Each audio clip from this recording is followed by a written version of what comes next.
Përshëndetje të gjithëve.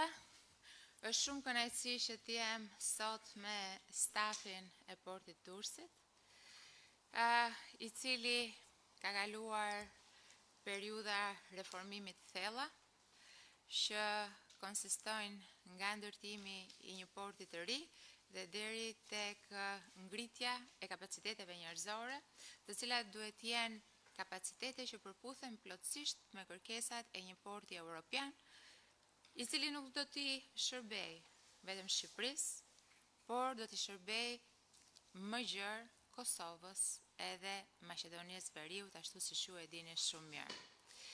E thënë kjo, do ta nisja nga projekti madhor që prej kohësh të gjithë ju, me në krye drejtorin tuaj, ose më saktë fillimisht me Piro Vëngun, që sot është Ministri I Mbrojtjes dhe më pas me Kreshnik Bayraktari, keni nisur një proces të gjatë.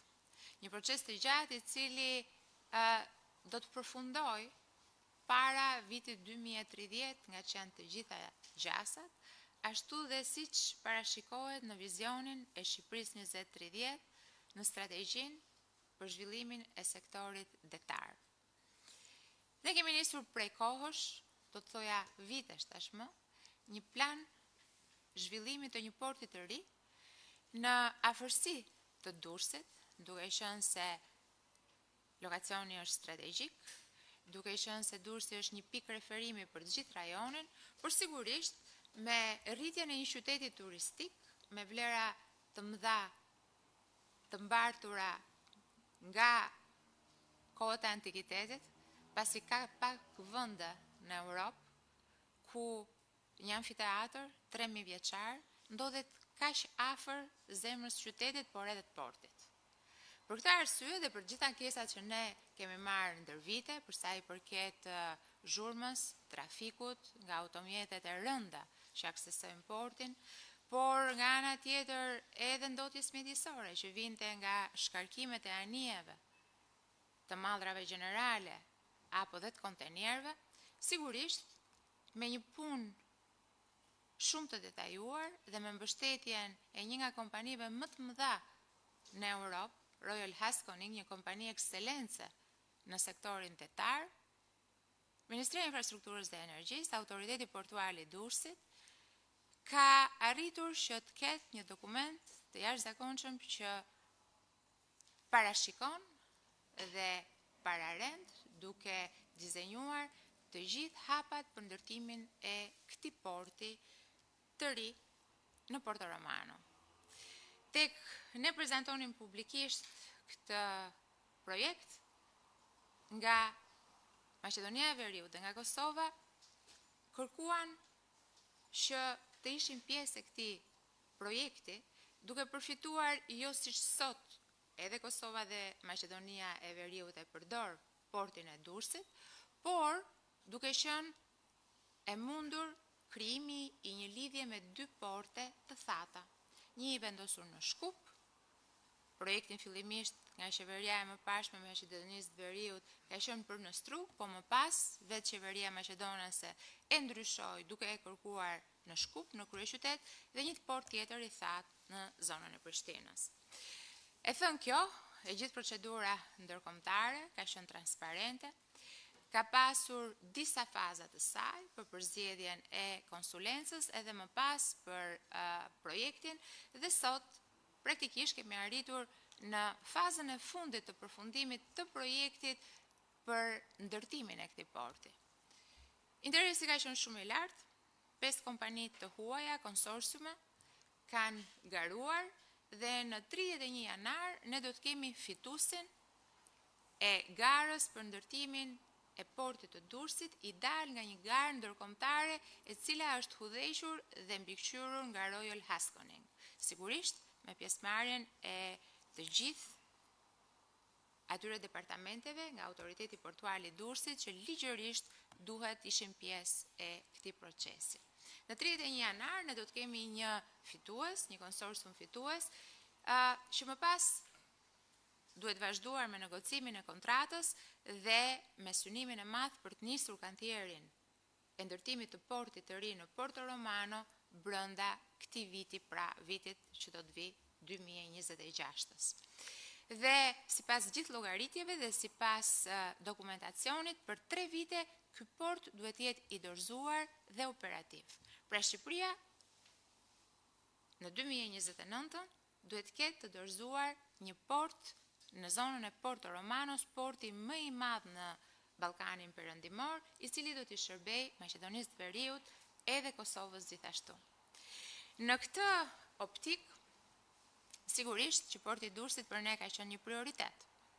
Sigurisht që kemi kërkuar gjithmonë që të drejtohej nga profesionistë, të cilët jo vetëm njohin transportin, por nga ana tjetër me aftësi negociuese me trupa ndërkombëtar, pasi porti i ri i Durrësit parashikohet dhe është në vullnetin politik të qeverisë shqiptare, që të jetë edhe një bazë e NATO-s.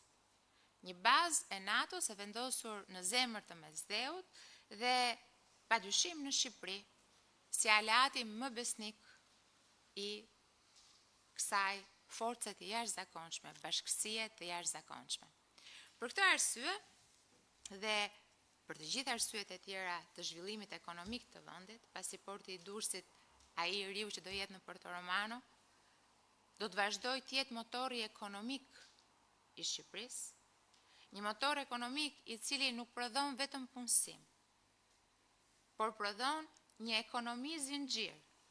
Dhe për këtë arsye, sigurisht, drejtimi duhet të jetë gjithmonë në duar të mira, profesionale dhe mbi të gjitha në duar që garantojnë transparencën. Për këtë arsye, duke qenë se Kreshnik Bajraktari duhet marrë një detyrë të re, të cilën do ta bëjmë publike në ditët në vazhdim, pasi të kryen të gjitha procedurat. Stafetën do t'ja lë një tjetër kolegu të mirë, që unë e kam njohur në punë dhe njerëzit njihen në punë, thuhet. E kam njohur vite më parë, kur kemi qenë koleg të dy qeverive. Ai drejtonte Ministrinë e Mjedisit, infrastrukturës dhe planifikimit hapësinor. Dhe ky është Libur Narliu. Libur Narliu, arkitekt në profesion, por me një karrierë të gjatë në politik, me 2 mandate deputeti në Parlamentin e Kosovës, me një karrierë të gjatë në ekzekutiv, 4 vite ministër, pra i mjedisit, planifikimit hapësinor dhe infrastrukturës, dhe padyshim një koleg i mirë, i cili Kosovën dhe Shqipërinë i ka parë gjithmonë si një treg i përbashkët i zhvillimit ekonomik dhe infrastrukturor. E thon kjo, në fillim të muajit shtator, unë bëra një bisedë me Liburnin dhe e pyeta, meqense më kishte njoftuar që po dilte nga politika, nëse do të kishte interes që të kontribonte për Shqipërinë. Dhe si rjedhoi padyshim edhe për Kosovën. E diskutuam me njëri tjetrin dhe për thënë drejtën më ngrohu direkt zemrën sepse ju duk një propozim shumë interesant, një propozim që i shkonte për shtat vendimit që ai kishte marrë për të jetuar në Tiranë, kështu që me radhën time, këtë propozim e çova tek kryeministri. Edi Rama ka punuar historikisht për Shqipërinë dhe për Kosovën me të njëjtin pasion dhe dëshirë për t'i parë shqiptarët në lartësinë që ata e meritojnë. Nuk është hera parë që qytetarët e Kosovës janë përfshirë në ekzekutivin shqiptar, kemi pasur ministra, kolegë të tjerë, drejtor, por Libur Narliu, unë them, mendoj, për ato që unë e njoh është më i spikaturi ndër të gjithë kolegët e tjerë kosovarë që na janë bashkuar në rrugtimin ton të kësaj dekade për ndërtimin e Shqipërisë. Kryeministri ma ka aprovuar propozimin tim, duke madje e mbështetur, pasi porti i Durrësit është porti i shqiptarëve dhe nuk është porti i Shqipërisë. Është porti që do t'i shërbejë shqiptarëve në të gjitha trevat e Ballkanit perëndimor. Është më shumë se një port, është porta e hyrëse në Ballkanin perëndimor, për komponentët më të rëndësishëm që janë komponentët ekonomik, por sigurisht dhe ata të sigurisë. Porti i Durrësit është porta e hyrëse e korridorit të 8, për cilin ne kemi folur gjatë, por që tashmë nuk mbetet vetëm në fjalë, por janë projektet konkrete që flasin për një korridor ekonomik i bazuar mbi transportin dhe energjinë, por dhe një korridor sigurie i disponueshëm për të gjitha operacionet e NATO-s. Porti i Durrësit ka nevojë për një drejtues profesionist, njohës të mirë transportit, por nga ana tjetër edhe me një njohje të thellë politike dhe gjeopolitike të rajonit. Dhe Liburna Liu, padyshim, i plotson të gjitha këto kërkesa dhe kushte, duke na bërë besim plot se detyra e cila po i ngarkohet atij sot në një moment shumë të rëndësishëm për zhvillimin detar, por edhe për sigurinë kombëtare, do të realizohet në mënyrën më të mirë. Unë do t'i jap shkurt fjalën Kreshnikut, pasi i takon atij që t'ju thot 2 fjalë, ka bërë një cop rrugë me ju dhe ka qenë rrugë e suksesshme. Dhe më pas do t'ja kaloj fjalën Liburna Liut, i cili sot merr stafetën dhe që prej këtu e tutje atë rrugtim i cili do t'na çojë drejt realizimit të një plani strategjik për transportin detar, do t'jetë në duart e tij. Kreshnik. Faleminderit. E nderuar zonja zotës kryeministre, i dashur Liburn, të nderuar pjesëmarrës, për mua ka qenë një nder dhe privilegj i madh të drejtoj autoritetin portuar Durrës, një përvojë gjatë së cilës kam njohur njerëz me pasion dhe me përgjegjësinë e tyre të mbajnë hapur çdo ditë portën hyrëse të Shqipërisë, pra portin më të madh të vendit tonë. Gjatë kësaj periudhe kemi pasur sfida, kemi kaluar sfida, por gjithashtu kemi arritur edhe edhe rezultate të dukshme. Fal bashkëpunimit të ngushtë me strukturave të APT-s, pra kemi shënuar rritje të ndjeshme të performancës tregtare, kryesisht në sektorin e kontenerëve dhe si edhe një rritje të qëndrueshme të ardhurave. Dëshmi kjo e punës dhe e përkushtimit të gjithë ekipit të APT-s. Një tjetër arritje e rëndësishme është dhe sigurimi i vijimësisë së projekteve madhore strategjike si porti i ri tregtar në Porto Romano dhe marina turistike e Durrësit. Këto projekte janë shembull konkret i vizionit qeverisë shqiptare për modernizimin e infrastrukturës portuale dhe forcimin e rolit të portit të Durrësit në ekonominë kombëtare dhe atë rajonale. Kjo arritje nuk është rezultat vetëm i individit, por është fryti i punës së përbashkët të gjithë ekipit APT-s.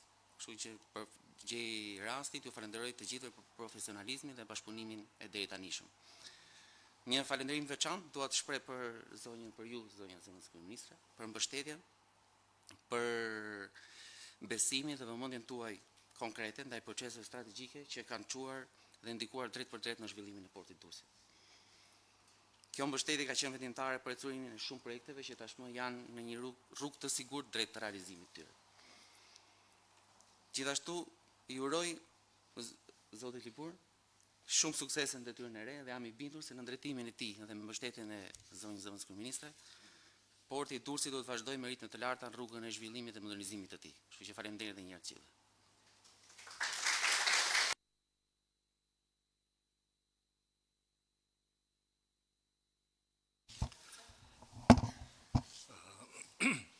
Jem pak i ftohur, atëre e nderuara zëvendës kryeministre dhe e dashur Belinda, është dashur Kreshnik, të dashur kolegë që do të punojmë bashkë. Jam shumë i nderuar që jam sot këtu dhe jam i nderuar nga Qeveria e Republikës së Shqipërisë, nga zëvendës kryeministrja Palluku, për një detyrë që më është dhënë e që më është besuar, e që është mjaft sfiduese. Porti i Durrësit vërtet nuk është port vetëm i Republikës së Shqipërisë, është port i gjithë shqiptarëve, është port i rajonit, është port që sot Kosova po thuj pjesën dërmuese të mallrave po e merr përmes portit të Durrësit, mbas edhe këtu gati po thuj gjysma e mallrave që shkojnë drejt Kosovës, nëpër rrugën e kombit, një pjesë e madhe shkon drejt Maqedonisë, dhe është e domosdoshme që ky port të modernizohet në shkallën që të jetë sfidues dhe të jetë konkurrent për gjithë rajonin. Për të realizuar kjo, është e domosdoshme që të shihet pikërisht në aspektin gjeopolitik, të shihet Maqedonia e Veriut, e në veçanti edhe Kosova, si pika prej ku mallrat do shpërndahen në të gjithë rajonin. Unë kam pas nderin, kam pas fatin e madh që të punojmë bashkë me zëvendës kryeministrën në forume të ndryshme të rajonit, kemi taku në shumë vende, edhe në Tiranë, po në Bruksele kudo, dhe qasja që kemi pas për gjithë rajonin na ka bërë që ne si dy vende, unë atëherë si ministër i Republikës Kosovës, krahas zëvendës kryeministrës, të kemi një platformë mjaft të qartë për zhvillimin e transportit e multimodalitetit në gjithë rajonin, dhe kjo i bënte edhe Kosovën edhe Shqipërinë të ndërvarura me njëra tjetrën. Kosova ka nevojë të ketë lidhje të forta me portin e Durrësit në mënyrë që përmes saj të shpërndahen mallrat të gjithë rajonin. Kjo i krijon asaj mundësi të mira të zhvillimit ekonomik. E po ashtu, kjo mundësi e përhapjes së mallrave përmes edhe Prishtinës edhe Shkupit do bënte që porti i Durrësit të duhet të zgjeroj kapacitetet, që kjo sasi e mallrave që tani janë të shumë fishose, sepse do arrijë shumë lehtë edhe Varrën edhe gjithë rajonin, dhe kjo do të ndihmonte pastaj që të dyja vendet ajo ndërvarësi t'i bëj më të zhvilluar ekonomikisht dhe t'i bëj çka është më kryesore dhe më të sigurta. Porti i NATO-s, që do të jetë krahas portit të mallrave në Porto Romano, do të ndihmoj për gjithë rajonin që të ketë siguri. Sot, kur gjithë një ma tepër po flitet për sigurinë, është detyrë dhe sfidë për ne që portin e NATO-s, krahas portit të mallrave, ta zhvillojmë të ndërtohet ashtu si duhet dhe të jetë në lidhje komunikimi, qoftë kurrëdore, qoftë automobilistike me gjithë rajonin. Prandaj, unë jam shumë i nderuar. E falenderoj Republikën e Shqipërisë, e falenderoj Qeverinë e Republikës së Shqipërisë, e falenderoj kryeministrin Edi Rama, në veçanti zëvendës kryeministrën Belinda Balluku, që ma besun këtë detyrë. Unë këtu më shihni mbase që jam prej Kosovës. Atje më shohin si të Shqipërisë. Nuk është e lehtë. Por gjithsesi këtë detyrë do ta bëjmë bashkë dhe uroj që të kemi sukses dhe të shohim sa më shpejt që pas 3 vitesh portin e mallrave ta shohim të realizuar e pastaj edhe të lidhun me rrjete rrugore e hekurudhore me gjithë rajonin. Faleminderit shumë. Shumë faleminderit Liburn. Në pjesën formale e përfunduam, megjithatë jemi në transmetim live, po s'ka asnjë lloj problemi sepse pjesa njerëzore është shumë e rëndësishme. E preku pak, po Liburni është shumë i kujdesshëm dhe i kornizuar në gjërat që thotë. Që thoni ju, Liburnin e kanë njohur në Kosovë si Shqipërisë, sepse Liburni një pjesë të shkollës mesme e ka bërë në Elbasan? Në Elbasan, madje në klasë me Viskushi. Për më tepër, Liburni Aliu ka bërë plane para se t'i ofrohesh te ky pozicion, që t'jetonte në Shqipëri. Pavarësisht nëse do ta drejtonte portin e Durrësit, ai nuk e dinte. Pra, unë mora shkas për shkak se ai më tha që kam vendosur të dal nga politika e do vi të jetoj në Shqipëri, duhet që ta dini që do jetë dhëndër Shqipërie. Kështu që e keni më shumë anon kthej nga qytetari shqiptar tashmë se sa nga i Kosovës. Megjithatë ashtu siç tham, porti është i Shqipërisë, i Kosovës, porti është i gjithë shqiptarëve dhe çka më lidh mua gjithashtu me Liburnin është një projekt i përbashkët që e kemi pasur të dy shumë për zemër. Do t'ju tregoj se si jemi njohur herën e parë në një nga këto aktivitete ndërkombëtare, sigurisht na e do detyra takojmë ministrat, prezantohemi, sidomos me ata të Kosovës, jemi gjithmonë edhe më afër, diskutojmë ku ka nevojë për mbështetje njëri apo tjetri në vota, në procese, kur jemi ulur në përtryeza. Dhe Liburni më ka impresionuar sepse kishte një hartë të vitit 1949, jam korrekt, 49 apo 48? 48, ndoshta, e cila ishte e bërë me atë lapsin me dy krah, i kuq dhe blu, kush e mban mend, ju që jeni pak në moshë, si puna ime. Dhe ishte harta e koridoreve europiane, nga e cila, imagjinoni në një letër të vitit 1948, nga e cila mungonte vetëm pjesa e shqiptarisë. Për shkak të izolimit, të regjimit komunist, dhe për thënë drejtën aty e kemi nisur bisedën e parë mes njëri tjetrit, duke thënë se si do t'ja bëjmë të dy si ministra infrastrukture, që t'i fusim këto koridore dhe t'i zbresim deri në tokat shqiptare pasi na takon, dhe nëse kemi ngel jashtë këtyre koridoreve europiane, nuk ka qenë për faj as të Europës dhe as popullit shqiptar, po të një regjimi që kishte izoluar venden. Dhe kjo ka qenë sfida që na ka bashkuar të dyve. Dhe kështu nisëm punën dhe kemi luftu fort në Bruxelles për ta futur Shqipërinë, për ta integruar Shqipërinë brenda koridoreve, koridorit blu dhe koridorit të 8. Dhe kur kemi marrë lajmin nga Komisioni Evropian, me të vërtet ka qenë një nga arritjet më të mëdha politike që kemi bërë në Bruxelles. Nga ana tjetër, së bashku me Liburnin, një nga projektet më të rëndësishme për ne të dy, por sigurisht me mbështetjen e kryeministrit Rama dhe patjetër edhe kryeministrit Kosovës, ka qenë hekurudha që do të lidh Durrësin pikërisht me Kosovën.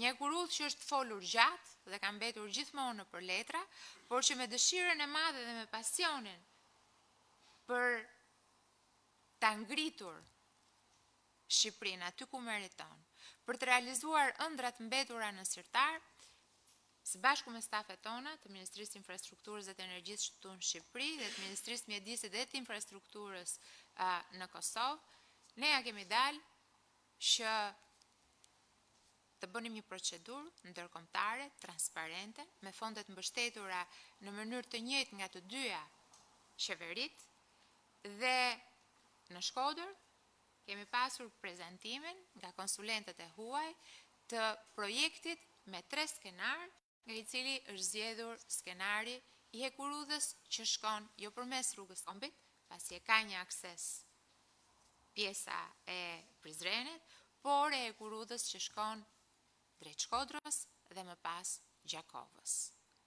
Një vepër infrastrukturore sfiduese, me më shumë se 100 ura dhe tunele, por që nga ana tjetër do ta bëjnë në të vërtet portin e ri të Durrësit, port të shqiptarëve.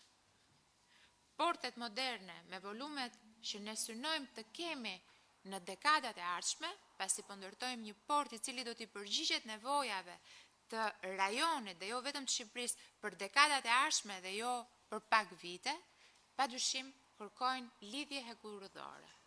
Nuk bëhet transporti i mallrave që vinë nga deti me automjete, sepse janë kosto të larta, nuk ka eficiencë në kohë dhe nuk do ta shpikim në rrotën. E kanë bërë të tjerë para nesh. Edhe brenda porteve ka hekurudha në ditët e sotme, siç do ketë edhe porti i Porto Romanos.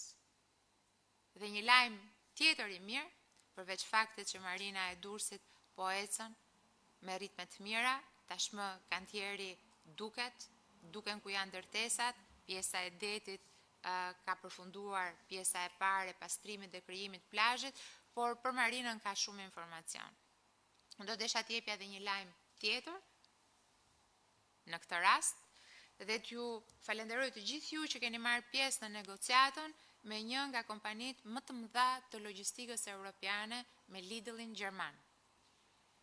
Procedura praktikisht po shkon drejt mbylljes, ka qenë një negociat e fortë për të ruajtur padyshim interesat e shtetit shqiptar, është bërë një punë e shkëlqyer, e udhëhequr nga Preshnik Bajraktari dhe gjithë stafi këtu dhe unë dua t'ju falenderoj dhe unë jam informuar se tashmë jemi në fazën e fundit dhe zëvendës ministri Kozeli që ka ndjekur gjithë procesin më ka informuar që tashmë mbeten pak ditë nga firmosja e një kontrate me gigantin e logjistikës që do të kthej zonën logjistike dhe ekonomike të Porto Romanos në hubin më të madh rajonal për sa i përket transportit dhe mbledhjes të mallrave që bën Lidli. Lidli gjerman, i cili do të jetë një motor incentivues jo vetëm për logjistikën dhe transportin, por edhe për bujqësinë shqiptare. Ata që e njohin pak historikun e Lidlit, e din shumë mirë se aty ku ai vendoset, e gjithë bujqësia që ndodh përreth, pra i gjithë sektori bujqësor, fillon dhe lulëzon pasi kontratat janë të parashikuara me vite më parë dhe të planifikuara se cilat janë produktet që duhen për vitjen pasardhës. Keni bërë një punë shumë të mirë në drejtimin e Kreshnikut dhe jam shumë e sigurt që do bëni një punë akoma më të mirë në drejtimin e Liburën Aliut. Dhe mos harroni që ajo çka ju bëni nuk është një punë e thjesht 8-4.